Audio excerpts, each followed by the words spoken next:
Okay. We are going to call the Novi Board of Education regular meeting to order. Today is October 14th. I would like to welcome everyone tonight, and if we can please rise for the Pledge of Allegiance. I pledge allegiance to the flag of the United States of America and to the republic for which it stands, one nation, under God, indivisible, with liberty and justice for all.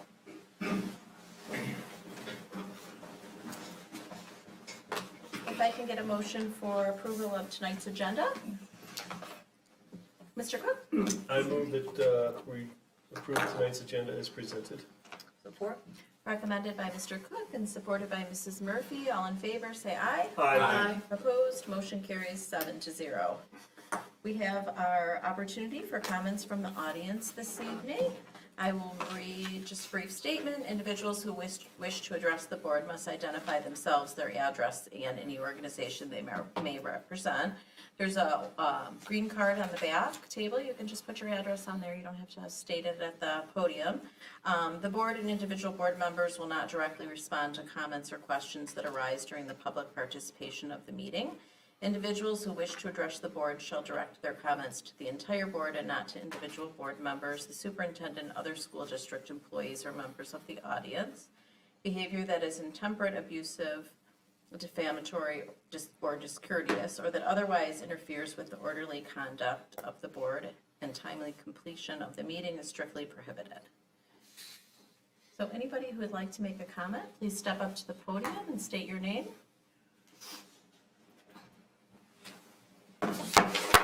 And real quick, we have a 5-minute time limit. Mr. Mena, the secretary, will keep track of time and let you know when you have 30 seconds left, okay?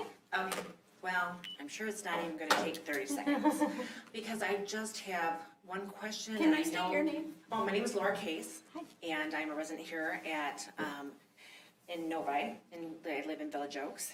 And my daughter is a senior, and I am also a graduate. I spoke a while ago, probably about a month ago, to you guys, and I looked a little different because I had the mask on. Did not know it was optional at this point. So what I have to say is I have a question, and I understand that you said you can't answer it, but hopefully with however you're talking tonight, maybe you can address it somehow, because this is a question that a lot of parents are wondering. And it's regarding Senate Bill 82 and the fact that it was signed into law effective October 1st, and saying that it was preventing health officials from enforcing mask mandates, although there are still counties that are doing it, which we're fighting, and you guys are still following it, even though it was passed into law on October 1st. So I feel this is, unconstitutional. It's been deemed unconstitutional by our governor and unenforceable, but yet you still kind of seem like you're definitely enforcing it. So basically, I think that we're 2 weeks past when this should have stopped. And so, I understand that you're meeting with the attorneys after this meeting, and I'm hoping that we're going to be done with this, because I feel like, at best, like we should have a choice. No one's going to stop anybody from wearing a mask on their face if they want. I mean, that's what they believe. How can anybody be against that? But I think that the other side should be respected also. So, I'm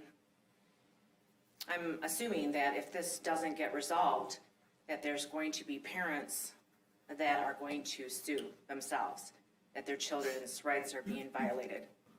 So I'm hoping that the meeting tonight goes well, or well would be in my favor. So I'm just hoping that we don't go through that, because we're 2 weeks past. Okay, and I'm definitely one of those people that will be on that list. So I love Novi schools, graduated from Novi, proud of Novi. It's changed, some for the better, some for the not better in my eyes. I mean, I still think it's exemplary. I think we're leaders, right? I'm not gonna get into the critical race theory. I hope that that's squashed so that no one's shaming white students. My daughter's white, she's half Lebanese. Lebanese are still considered white. So don't appreciate that being said to my daughter. So just thought I'd throw that on the side. But can you please address why you're still having these mask mandates? And if you're not, then I'm hoping that it's resolved tonight. Thank you. Thank you, Mrs. Case. And as you pointed out in the guidelines, we talked about not being able to comment or question. So certainly we have your information and we can get back to you via email what we've been sharing with others. It sounds like you have some information regarding where we're going from here, but we will have the administration reach out to you. So thank you for coming tonight. Any other comments from the audience?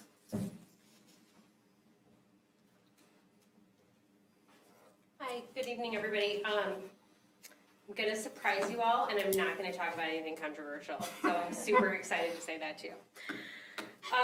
Monday, that was a big day for us, huh? It was a really scary day for me. Oh, I'm sorry, Betsy Bodwine, for those of you who don't know me, 3 kids, one of them is at VO. So Monday was a really scary day for our Village Oaks family.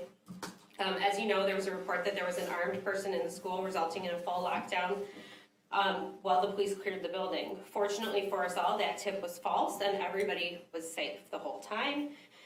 The feeling that that day could have gone differently has, weighed heavy on my heart all week. And I know a lot of parents are still kind of, dealing with that feeling like when your kid almost got hit by a car in front of you and you're like, oh my gosh, that could have been terrible.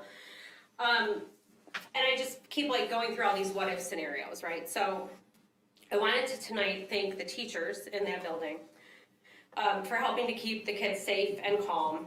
I know a lot of those teachers have their own children in that building, and I cannot imagine the strength required to keep a brave face while you're also worrying about your own baby. So I just wanted to thank them for that because I know that would be so hard, and I'm so impressed that they were able to do that. I thanked a few of them personally, but I just wanted to make sure that they all were recognized for that this week. We also owe a special thank you to Dr. Alex O'Feely for his dedication and bravery as well. Being the only administrator in that building, he showed such leadership, and I'm sorry, I'm going to try really hard to not cry, so please forgive me if I do. He showed such leadership and love for our school that I will be forever in awe. When the lockdown started, there were students that were in the restrooms that had to shelter in place alone. Mind you, these are K-4 kids. While they were waiting for the police. When the SWAT team arrived, Dr. O'Feely personally walked around the building with them to locate the kids. And the reason that I heard about this was one of my friends was telling me that he had said, I wanted them to hear my voice so they wouldn't be scared. He also then went from class to class afterwards to make sure the kids knew they were safe and to applaud the work they had done, at, the students at staying quiet. They all did a great job. So that's something to be really proud of. Last week, if you had asked me, I would have told you that Village Oaks has a great principal.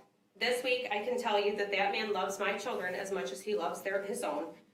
And he is as heroic of a leader as anyone could ask for their children to spend time with. When my 6-year-old is old enough to understand, I do plan to explain this to her too. Central office also has stepped up in response to this trauma to make sure that our kids and staff are okay. I want to thank Dr. Weber and his team alongside with the Easter Seals. They're offering support that is valuable and being compassionate leaders, as I know all of you to be, and of course you too, Dr. Matthews. And I understand you were on the scene, and I don't think I heard who else was there, but one of you, I think, attended, and thank you. Mr. McIntyre. Thank you. I appreciate that. You all put yourselves in harm's way for our children, and I realize we did not all know at that point that we were safe, and even finding out after the fact that we were safe, it still was very scary.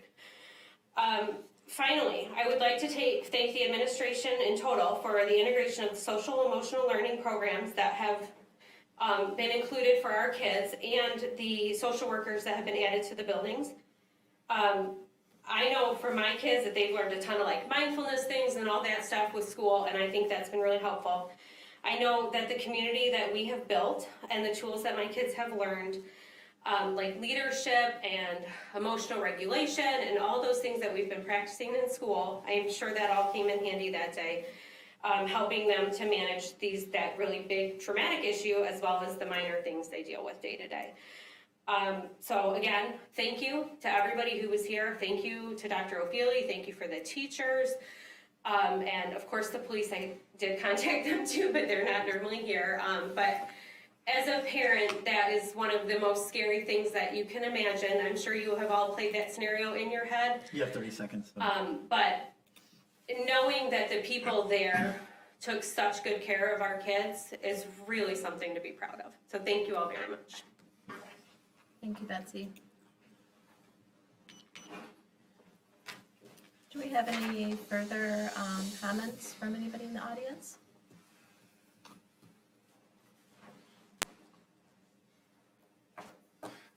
Good evening, board.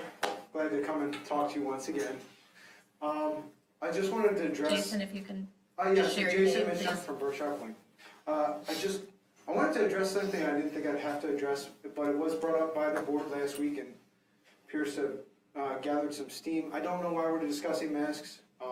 Michigan as a state now has the honor of being the only state in the nation that has had increasing cases for the last 3 weeks. We've been a high-risk state since the end of August. Nothing in the data would suggest that we'd want to change any protocols. Most neighboring school districts that did not have mask mandates have had a lot of quarantines, a lot of missed days of school, a lot of students. My ultimate goal is that everybody stays safe, and I think that's all your goal, that our kids stay safe and that they stay in school. So even if you don't believe that they're in danger of life and limb or that it's no worse than the flu, if nothing else, following the CDC's guidelines, if we're not masked, then you have to start quarantining in a much more aggressive way for every time you get a case. And personally speaking, Deerfield, where my son attends, has not gone without a case, I think, since we started school. And Dr. Matthews could address that. But I believe we've had at least one case per week, if not multiple, either a student or a faculty member. So, and I'm grateful we are masked because I fear otherwise a lot of students would have missed school in that building in particular. So I really hope that we don't readdress something that I feel like is closed. When the numbers move and the data changes, of course that's the right time to make a decision. But that time is not now. The other thing is, as a white person, I've heard a lot of comments about if you teach the truth of our history of our country, then you make white people like me feel bad. I can only speak for myself. It doesn't make me feel bad. It does make me feel more motivated, though, to learn more, to address my own personal bias, and to do what I can to make changes, and, where I can make a difference. And that's part of the reason why I do feel passionately, and I do speak on that every time it comes up, is because I feel like you can take a mistake one of two ways. You can have the kind of sorrow that motivates you into action and to right the wrongs and to be indignant of the injustices, or you can have the kind of sorrow that becomes a internalized woe is me thing. And I feel like teaching the truth hopefully will motivate all students to do better, be better, and avoid those mistakes in the future. Just like I don't feel like I'm responsible for any of my father or my mother's mistakes, but I do learn from them so that I don't repeat them. And I also can't take credit for their successes. So I feel like learning from our country's history and having an honest, good, hard look at what it was and what it's become today is a good thing for all students, whether they're white like me, or whether they're black, or Asian, or indigenous, any other race. I think it's important to know the truth. And then only once you know the truth, then you can start making rational decisions about your future and your place in the world. So thank you very much for the time tonight. I appreciate it. Thank you, Mr. Mishner.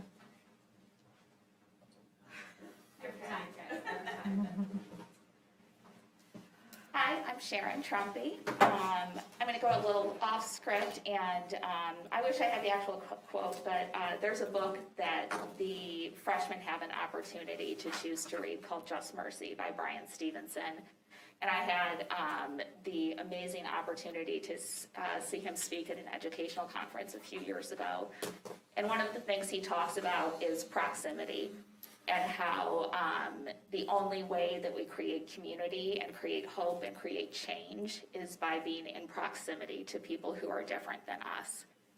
And I think that one of the amazing things, one of the reasons my multiracial family moved to Novi is because of the diversity and because of the proximity that we have the opportunity to create here.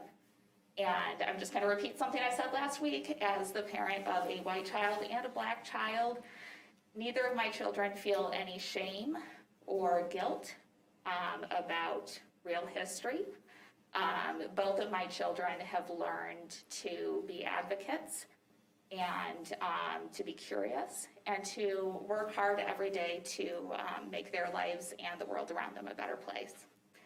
So with that being said, on behalf of Novi Northville Racial Awareness, Accountability, and Action, I'm pleased to update the board and administration on our petition. As of last night, over 500 people have joined to express their support for our educators and administrators and to join them in saying that there is no place for hate in NCSD. I would also like to personally acknowledge that October is National Principals Month. As Betsy shared, Mr. O'Feely showed such bravery and such love this week for his students. His actions reminded me of the smaller acts of love and bravery that take place in our schools each and every day.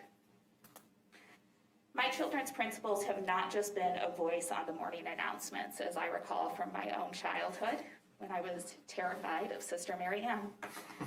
They have been my children's advocates, protectors, and role models. They have helped me to be a better parent. They have believed in my children even at times when I myself felt defeated.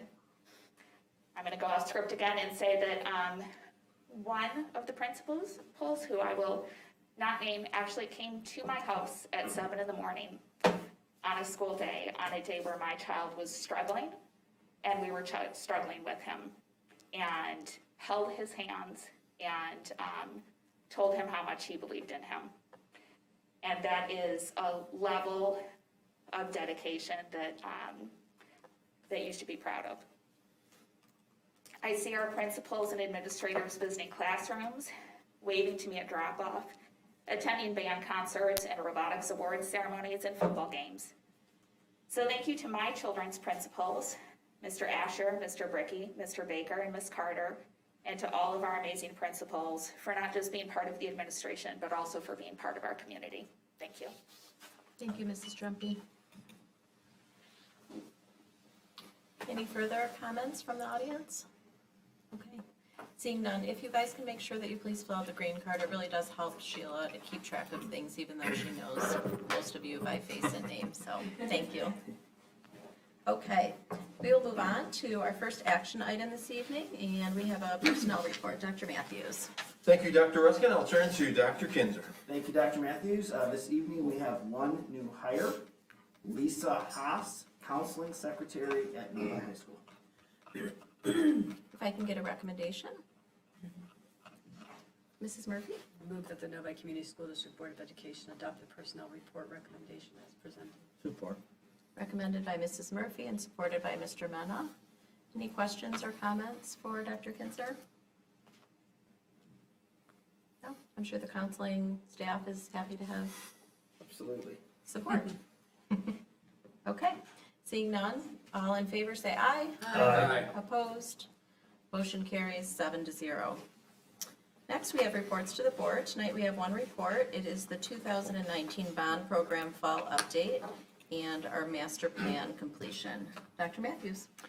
Thank you, Dr. Ruskin. The Capital Projects Committee met on Wednesday, September 15th in the afternoon to go over and discuss key activities and progress update of the design team and the construction team. Tonight, Kevin Donnelly and Plant Maria Cressa, part of the district's owner's representative, will present an update on the master plan completion. And Ms. Holly's helping him get the presentation up. And The computer did an automatic shutdown. oh, awesome. That sounds fun. Just a brief technical difficulty. It's good, I gotta wait. Well, while Sheila's doing that, maybe I can pivot here and we can get your presentation here in a moment. Okay. Early in the bond program, part of our early conversations with the CPC, in particular, Paul and Willie, it was requested that before we get too far down the road and making longer term decisions on where a lot of our buildings were gonna go, or a lot of our large projects within the bond are gonna go, we should probably engage in a master planning exercise. And that didn't really require touching every aspect of the district, but we called it and determined that it should be more of a focused master planning exercise. That initial, I think the initial concept of that was presented to the board back in the spring presentation. And at that point in time, we were just kicking things off. So we've been working on this process in collaboration with capital projects, with district administration, and with TMP architecture, and we've concluded that process. So we're here tonight to give a quick update and summary on what our conclusions are and where we're at and what the next steps might be. Kevin, do you want to use my Yep, computer? you can and use then my computer, Kevin. just bring it Here's back. the, you're gonna, Either way. Doesn't matter. here you go, Mr. Donovan. You can come kind of flip up through there. Mine is everything, right? It is.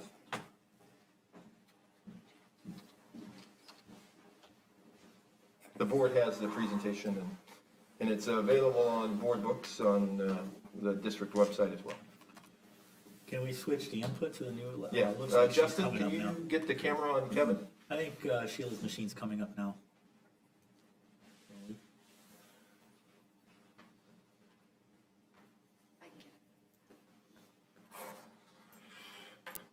I can start Yeah, from you can go ahead and from, start. Not a problem, I know everyone's following along.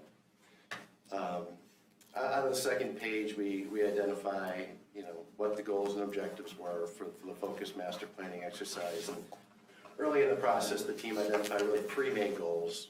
The three main goals were, let's look at the elementary buildings, let's look at potential growth opportunities at the elementary buildings, and let's see what growth opportunities exist at the elementary buildings to protect us for the next 5 years. The second key element that we were looking at is to identify whether or not an updated enrollment study would determine whether we need to land bank for a new elementary school that we would need, say, 3 to 5 years down the road. So that was another thing that we had investigated. And the third key component is related to the activity center in really researching and studying what the best location for that building would be. So we're going to be talking about that here a little bit further in a moment.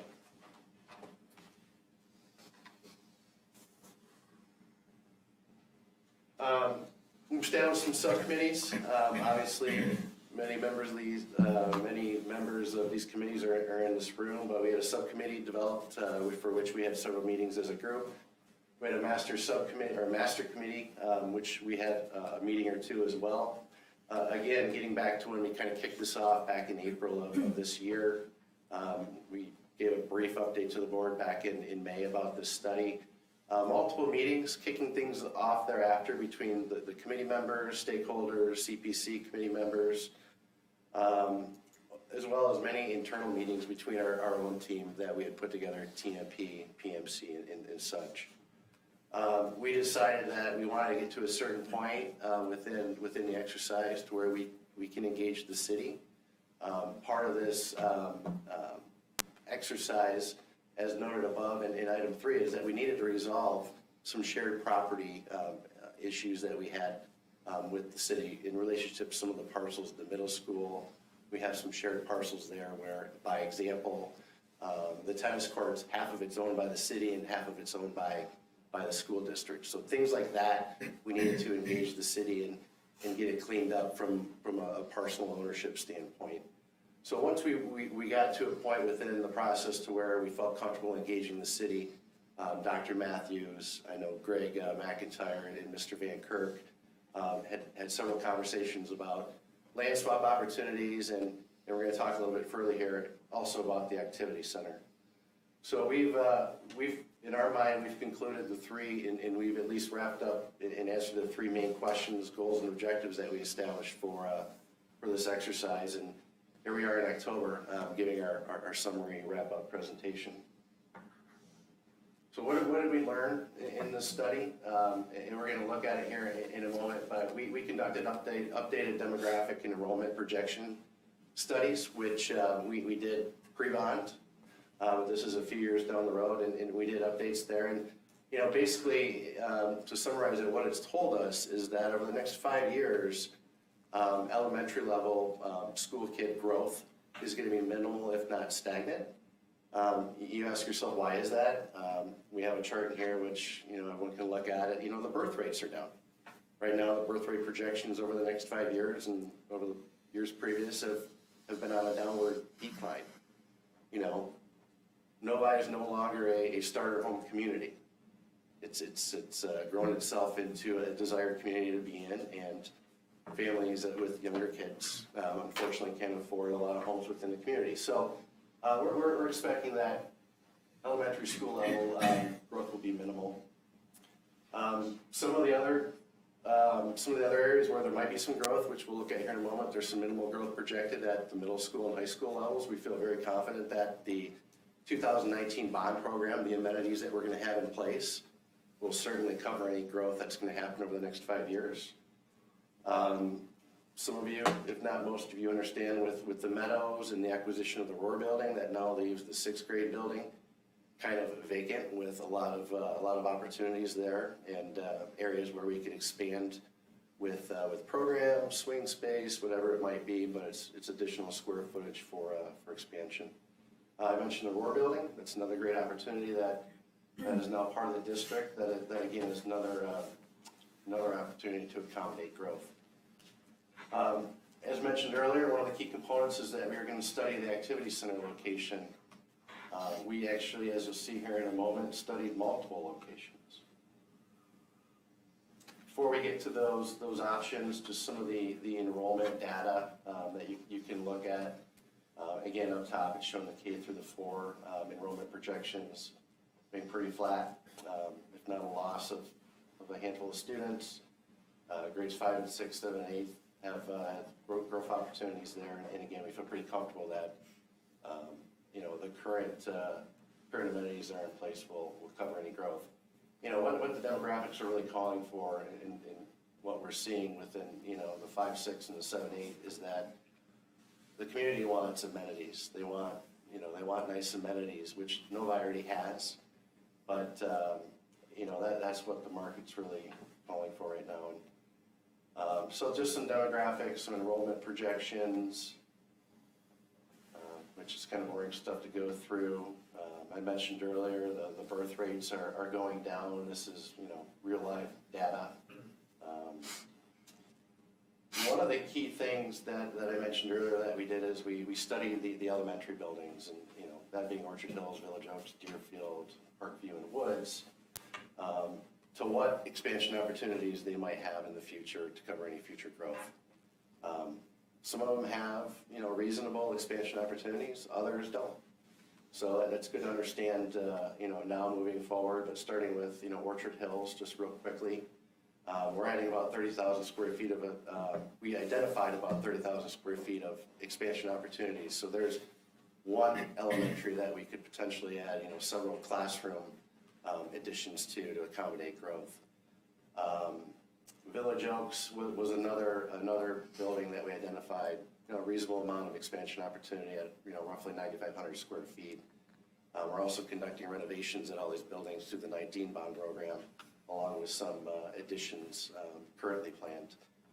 Deerfield, you know, about 7,500 square feet of expansion opportunity, and Parkview and Woods really being the two elementaries that have limited, if not any, expansion opportunity moving forward. So that's where we landed with the elementaries, and you know, where there is those opportunities for future expansion. The middle school, you know, Meadows obviously is a major project within the bond program, the addition. So I feel we're going to be taking care of it, Meadows, for years to come. The middle school, we're doing several additions over there right now as we speak. You know, space additions, program additions. And at the middle school, quite frankly, there's space and land available if you were choose to expand. And again, at the high school, we're doing a lot of work over at the high school through the 19 bond program. And in addition to that, the Roar building presents expansion opportunities and program opportunities moving forward. So we feel that the buildings, we're covered pretty well over the next 5 years. The big piece that we needed to solve, and we're going to talk about here in a moment, is where can we put the activity center? This drawing here might look familiar to everybody. This was in the bond program. We're looking at that red box right there with another green box right inside of it, and that was the proposed location for the activity center. Nobody knew what it was, how big it was going to be, but that was the proposed location to put it at. Not a lot of thought put behind it at that time. Obviously the last 6 months we've given it a lot more thought, but that was the initial bond concept. So this team, not being entirely thrilled with that location, understanding it had its limitations as part of this study.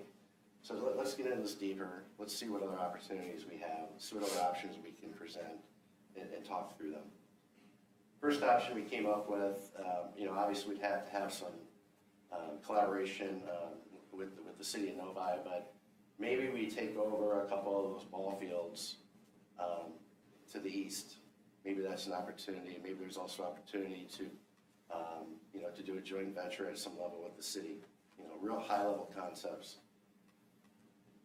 Second, thought or option would be to place it at the parcel south of the high school, which is currently owned by the city, but potentially is going to be owned by the district through land swap negotiations and discussions. So assuming it's going to be an owned parcel by the district, is that a viable spot?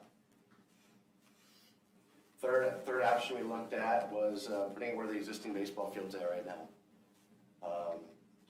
Going back, if I could, kind of looking at these options and the rationale of why they were turned down. The first option, the city, they didn't want to give up the property. Second option, everyone felt it was too remote, too far away from the high school, too disconnected. Third option brings it closer, but now what it does is it displaces the nice baseball field they have, which replacement costs are roughly about $2 million. So now we're looking at, cost issues by doing so. The fourth option was developed after the team met with the city to review options 1 through 3. And this really came from a collaboration of those discussions. And where options 4A or 4B are shown are where the existing tennis courts are at right now. We've had a lot of conversations internally. This is a real high level, real conceptual, but a lot of conversations internally about where the location should be. And we're bringing forward tonight, by recommendation of our team, including the CPC, by continuing to research and look at opportunities at this location. There's a couple iterations of what we provided. It's 4A and 4B. We had mentioned earlier that there could be some opportunities for some joint venturing with the city, potential cost sharing, which might expand that opportunity for that facility. So we feel either way, whether it's a shared facility or an independent facility, this is probably the best location to continue our research and discussions. Fortunately, I think we're well ahead of the curve. The Activity Center is a Series 3 project that scheduled for 2025. So we're going to talk a lot further in closed session here tonight about land swap opportunities and maybe some opportunities with the Activity Center. But is it okay if I ask a question? Sure. Sure. Kevin, between 4A and 4B, what's that red space? On 4A, it's actually just a continuation of the rectangle.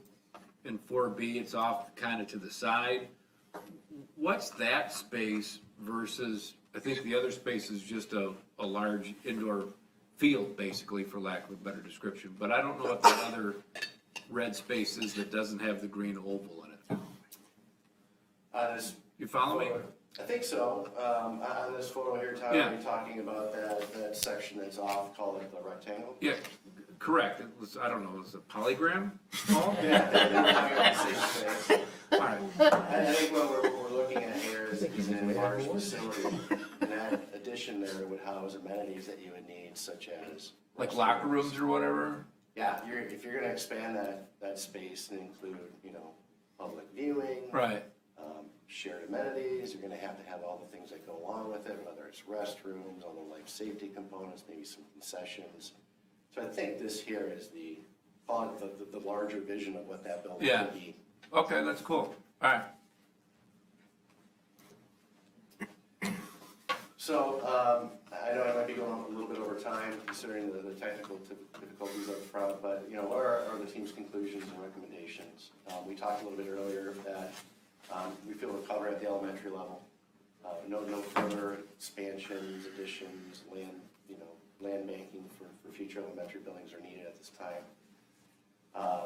The 2019 bond program, for that matter, is addressing a lot of the key, the elements right now. I mentioned earlier, upgraded amenities, athletics, things like that. Those are all being addressed in the 19 bond program. The acquisition of the Roar building, vacation of the 6th grade building, having that available is another opportunity. And we studied 5 different options for the location of the new activity center. Mentioned earlier, it's our team's recommendation that we continue to pursue option 4, the concept of location. Continue the discussions with the city of Novi, potential joint partnership with that, and definitely the land swap component, and move forward. But we wanted to conclude it here tonight, make sure that the board was, up to speed on where things landed, and I'm going to put together kind of a master manual. This is we've got presentation after presentation with information. We'll put in some binders just so you can have for reference, but I don't think the district had a master plan per se in the past, so, 5 years you can pick up that folder and, I need to refresh it. So you can do that and keep it as an active working document. Any questions? So you'd be relocating the tennis courts? If we were to go with option 4B, we would have to relocate the tennis courts, To the south of the activity center. Did Which we we- just, For ARV, we have to move. Correct. we would. Yeah. but that's what you're recommending? That's what the team is recommending, including Platt Moran, TMP, the CPC committee administration, yes. It's like ballpark, what's that run if the baseball field's 2 million? I would, based on the work that I've done on the other ones, and what we're seeing like per unit per court, I would say that's at least half the price of, a $2 million new ball field, probably in the $1 million price range with today's escalation. And did we just redo them? We didn't? Yeah, 14 bond, I think we talked about that last being time. resurfaced. That by the time this activity center is to be done, they would need to be resurfaced again, because it's not till 25. I think we talked about that at a Yeah, I mean, previous you're not board getting, meeting. you're probably losing half the life on that court resurfacing that was recently done. I mean, I think you probably do them every 6, 7, 8 years, probably, closer to the 8-year range. So tearing that out after about 4 years, we'll probably lose half the life on it, but it's needed for the next 4 years for sure, the next 3 years. Mrs. Hood? Yeah, I when I was looking at these the last couple days, I didn't see what the value is by pushing the activity center up front and moving the courts to the back. And then when I was looking at the various options, where you have it, sorry, let me think through this. So it's the high school activity center, but by pushing it out front, it seems like we're not all that concerned about incorporating it into the high school. So I'm not seeing the value of pushing it out towards the street and having to move the tennis courts where there isn't close available parking for the tennis courts and they get used so much. I have a hard time thinking where the value is there. The other thing that that struck me was, and I guess it was the biggest picture, where you show in light blue, it says it's a corridor, And it looks like it is an enclosed corridor like you would find in the high school. So I have 2 questions associated with that. In the description is also included party rooms, which I didn't see that in the bond language, party rooms, but I did see rental space. So will this activity center have the same types of security